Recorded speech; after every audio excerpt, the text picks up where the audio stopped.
Bonjour à tous et bienvenue dans cette deuxième vidéo de la série Jack Confinement. Vendredi dernier, vous avez rencontré Elena qui a présenté le programme Jeunes délégués pour le climat et son engagement. Cette semaine, c'est à mon tour. Il se trouve que j'ai également eu la merveilleuse opportunité de faire partie de ce programme Jeunes délégués pour le climat et de faire partie des deux étudiants qui se sont rendus à la COP24 et à la COP25 aux côtés de la délégation interministérielle française.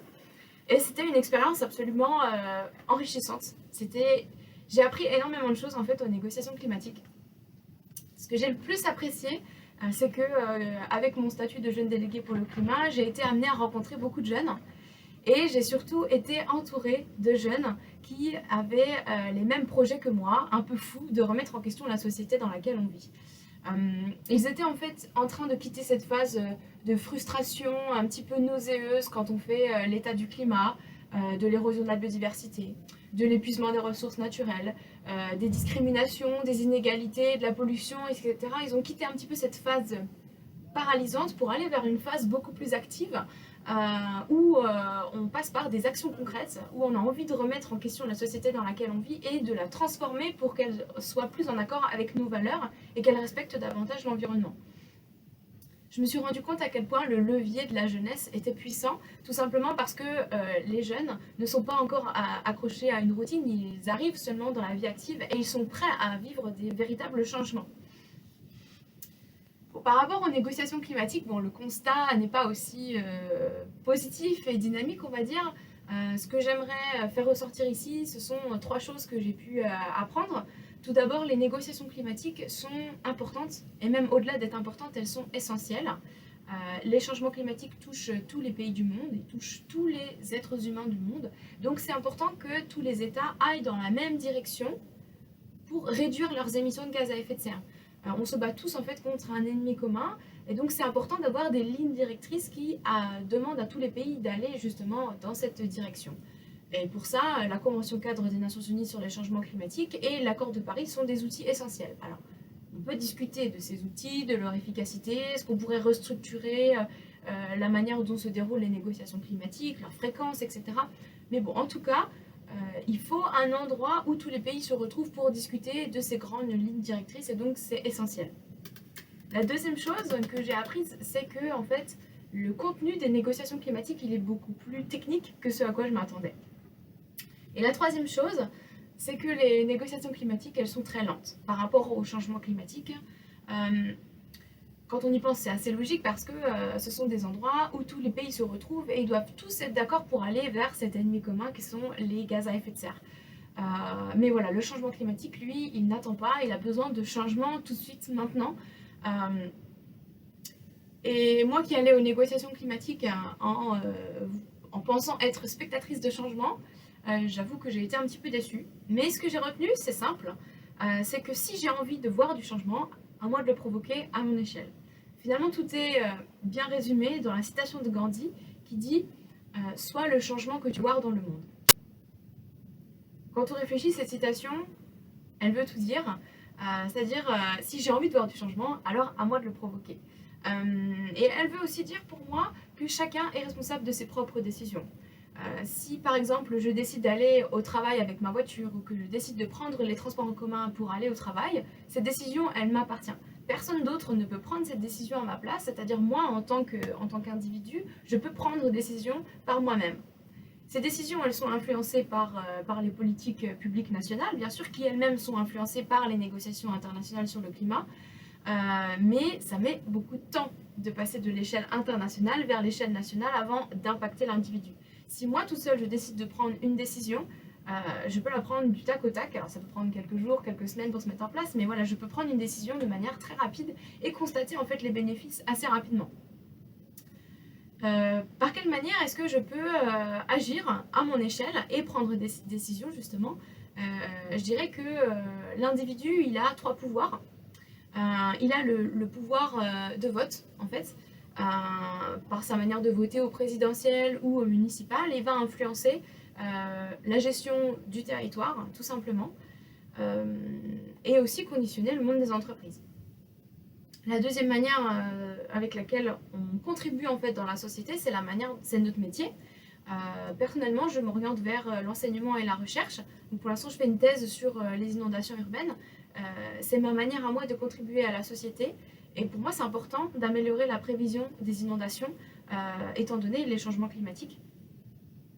Et le troisième point, c'est la manière dont on consomme, qui peut aussi influencer le monde des entreprises, mais qui permet en fait de remettre en question l'intégralité de notre mode de vie. Avant d'aller manifester dans la rue pour aller demander au gouvernement de prendre des mesures drastiques pour lutter justement contre le changement climatique et diminuer l'empreinte carbone de la France, j'ai choisi de commencer par me regarder dans le miroir et regarder mon petit nombril et me dire qu'est-ce que je peux faire déjà à mon échelle. Ça me paraît être plus cohérent. Alors j'ai revu la manière dont je me déplace. Alors ça passe essentiellement par la distance domicile-travail, donc ça veut dire ça conditionne le choix de mon domicile par rapport à mon travail. Une fois qu'on habite à côté des transports en commun, en fait, on se rend compte que avoir une voiture, c'est vraiment superflu. On va effectivement au travail avec les transports en commun, mais on va aussi faire ses courses, on va aussi chez le médecin, etc. On peut faire beaucoup de choses en fait avec les transports en commun. Ça passe aussi par la remise en question de mon régime alimentaire. Donc j'ai diminué ma quantité de produits issus des animaux que je consomme. Ça passe aussi par les produits que j'achète. J'achète de plus en plus bio, j'achète local quand je peux. Qui dit local dit aussi moins de déchets pour les transporter jusqu'au consommateur. Et puis quand on consomme local, on peut aussi payer avec une monnaie locale. Cette monnaie qui n'a une valeur que sur le territoire sur lequel elle existe. Et donc ça permet de favoriser le circuit court. J'ai changé de banque, j'ai changé de fournisseur d'électricité, j'ai fait pas mal de choses à mon échelle. Et en fait, je suis arrivée par remettre en question carrément l'endroit où je vivais. Et j'ai quitté mon appartement pour vivre ici. Dans cette caravane qui a 25 ans et que nous avons en quelque sorte recyclée pour lui donner une nouvelle vie et la transformer en notre petit lieu coquet d'habitation. Je vous propose de faire un tour avant de continuer. Voilà, donc depuis tout à l'heure, vous êtes assis dans mon salon. Donc vous avez visité mon salon, vous avez pu voir aussi ma chambre. Alors comme vous le voyez, il n'y a pas de cloison à l'intérieur de la caravane. On a fait le choix de toutes les retirer pour pouvoir gagner de l'espace en fait. Donc ici vous avez ma salle à manger. Donc vous voyez des tabourets qui sont en fait des bidons que nous avons récupérés. On les a peints, on a mis une petite assise et on peut manger sur cette petite table en bois. Ici vous avez un cadre qu'on a fait avec des bouchons de liège. Ce qui est intéressant quand on fabrique sa petite maison, c'est qu'on justement on réfléchit à tout ce qu'on met dedans. Comme vous pouvez le voir, on a mis essentiellement du bois. On a fait pas mal de récupération. En fait, l'intérieur de la caravane, ça nous a pas coûté si cher. En fait, on a acheté surtout du silicone, on a acheté des outils, des choses comme ça. Et le reste, on a fait beaucoup de récupération. Tout ce qui est dans la caravane, ce qui est intéressant aussi, c'est que ça a sa place. On peut dire en quelque sorte que c'est une vie assez minimaliste, mais j'ai quitté un appartement qui faisait 2 fois la taille de cette caravane. Donc cette caravane, elle fait à peu près un 20 mètres carrés. Et il a fallu que je me pose la question de tout ce qu'il y avait dedans. Tout simplement pour des questions de place, mais aussi pour des questions de poids. Parce qu'avec une caravane, on ne peut pas dépasser un certain poids. Quand on la tracte. Donc ça, c'est la douche. Voilà.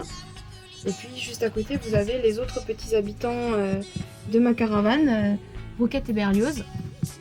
Voilà, que j'ai emmené avec nous dans cette aventure. Voilà, hop. On va revenir au point de départ pour continuer. Alors pourquoi est-ce que ce choix de caravane il est cohérent en fait dans la remise en question de mon mode de vie? Ce qui me faisait envie en fait, c'est l'idée que c'est une maison mobile. Alors au-delà du fait que je peux la déplacer pour partir en vacances, pour changer de lieu d'habitation dans 3 ans après ma thèse, ce qui me passionne le plus, c'est le fait que quand je vais retirer la caravane du terrain sur lequel elle est positionnée, il n'y aura aucune empreinte de la vie de cette caravane pendant la période où elle est restée. Et ça pour moi c'est intéressant, ça veut dire que quand j'arrive avec ma maison, je m'adapte à l'environnement dans lequel je vis. et ce n'est pas à la nature de s'adapter à moi. Je n'arrive pas avec des briques et du béton pour transformer un espace, pour voilà, le mettre comme j'ai envie, mais c'est plutôt moi qui m'adapte à l'endroit dans lequel je vis. Et je trouve que c'est vraiment chouette. C'est inspiré un petit peu par toutes ces cabanes en bois qu'on a pu faire quand on était enfant. C'est aussi inspiré par le mouvement des tiny house. Mais l'avantage de la caravane, c'est que c'est beaucoup plus maniable à déplacer. Je l'accroche à un camion et on peut s'en aller. Une deuxième chose, c'est que justement, le fait qu'elle soit petite, voilà, comme je le disais tout à l'heure, ça a dû me contraindre à faire un certain nombre de choix sur tout ce qu'il y avait dedans et à me poser des questions. Donc on a choisi de ne pas garder la télévision, par exemple, mais on a choisi de garder la machine à laver. Voilà, on remet en question un petit peu notre manière de vivre. On considérait que la télé, on n'avait pas spécialement besoin. La machine à laver, on l'a considérée comme essentielle. Et en fait, maintenant, ça fait 3 mois que je vis dans cette caravane. Avec du recul, je pourrais encore faire du tri et revoir encore mes besoins. Il y a des choses qui sont encore dans des cartons que j'ai pas utilisés depuis qu'on habite ici. Et puis, j'aurais envie de tester des low-tech, en fait, tout simplement. J'aurais envie de me débarrasser de mon four pour essayer de construire un four solaire. J'aurais envie de pédaler quand je fais tourner mon linge dans la machine à laver. Enfin voilà, je suis de plus en plus curieuse et j'ai envie de plus en plus de tester ces nouvelles technologies avec leur retour d'expérience, hein, savoir si elles fonctionnent bien, si elles fonctionnent moins bien. Mais j'ai envie de continuer dans ce mouvement. Les prochains projets, c'est justement de rendre la caravane autonome en eau et en électricité. C'est super simple quand on y pense. Voilà, j'ai une seule prise d'eau, une seule prise d'électricité. Donc il suffit que je mette une cuve de récupération d'eau de pluie par exemple et que je mette des panneaux solaires et hop, je suis autonome. Bon, c'est pas si simple que ça, hein, mais en tout cas c'est beaucoup plus simple que quand on est locataire ou propriétaire d'un appartement ou d'une maison. Comme vous avez pu le voir, il n'y a pas de toilettes. En fait, on a des toilettes à l'extérieur qui, pour l'instant, sont connectées au réseau. Et donc, à terme, on aura aussi des toilettes sèches, je l'espère. Enfin, voilà, plein de projets focalisés sur la caravane en elle-même. Il y a pas mal de finitions encore à faire, vous l'avez peut-être remarqué. Enfin, bref, on a quand même fait du beau boulot en 2 mois. Et en fait, ce qui m'attire maintenant, c'est de me rapprocher de certaines personnes qui ont des démarches similaires, qui vivent aussi dans des habitats alternatifs qui ne génèrent pas de nuisance sur l'environnement. Alors oui, parce que j'en ai pas parlé, mais évidemment, les produits ménagers, et puis le savon, le shampoing, etc., tout ça qui va directement en fait dans le sol, ce sont soit des produits que je fabrique moi-même, soit des produits qui sont un maximum naturels et un maximum biodégradables. Et donc, j'ai envie de m'entourer de personnes qui ont ces mêmes démarches, d'acheter un terrain en commun, par exemple, et de le transformer en écolieu, où on pourrait partager des espaces communs, cultiver des fruits et des légumes ensemble, remettre en question la manière dont on éduque nos enfants, par exemple, tout en respectant la vie privée de chacun, bien sûr.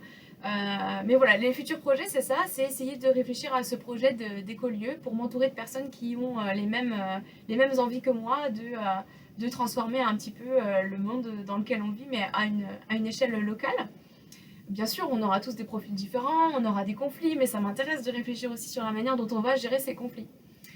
Tout ça pour dire finalement que la première pierre à toute la remise en question de ce petit monde dans lequel je vis aujourd'hui, c'était le programme Jeunes délégués pour le climat. Et maintenant, voilà, c'est un château qui se construit au fur et à mesure et continue de se construire. Et construire ce château, ça me rend heureuse en fait, tout simplement. J'ai réussi à diminuer mon empreinte carbone et en même temps à augmenter mon bonheur personnel. J'espère que vous aussi, vous pourrez trouver des projets où vous arrivez à allier les deux. Que ce soit par rapport à la mise en place d'une AMAP ou que ce soit mettre en place des jardins partagés dans votre ville ou investir dans un projet participatif pour mettre des panneaux solaires dans votre commune ou que sais-je encore. Voilà, il y a une multitude de projets qui existent dans lesquels vous pourrez vous investir si vous en avez envie. Et voilà, en tout cas, ce que je vous souhaite, c'est de réussir à trouver un compromis entre justement diminuer son empreinte carbone d'un côté et augmenter son bonheur personnel de l'autre. Parce que pour moi, c'est la clé. Ce qu'il faut vraiment voir, c'est que si on change la société dans laquelle on vit, petit à petit, on augmente aussi la barre de bonheur personnel. Et ça, pour moi, c'est essentiel. Voilà, j'espère que cette vidéo vous a plu. N'hésitez pas à me laisser vos commentaires, vos critiques, c'est toujours intéressant d'avoir vos retours. Et je vous dis à très bientôt, peut-être dans une prochaine vidéo. Salut!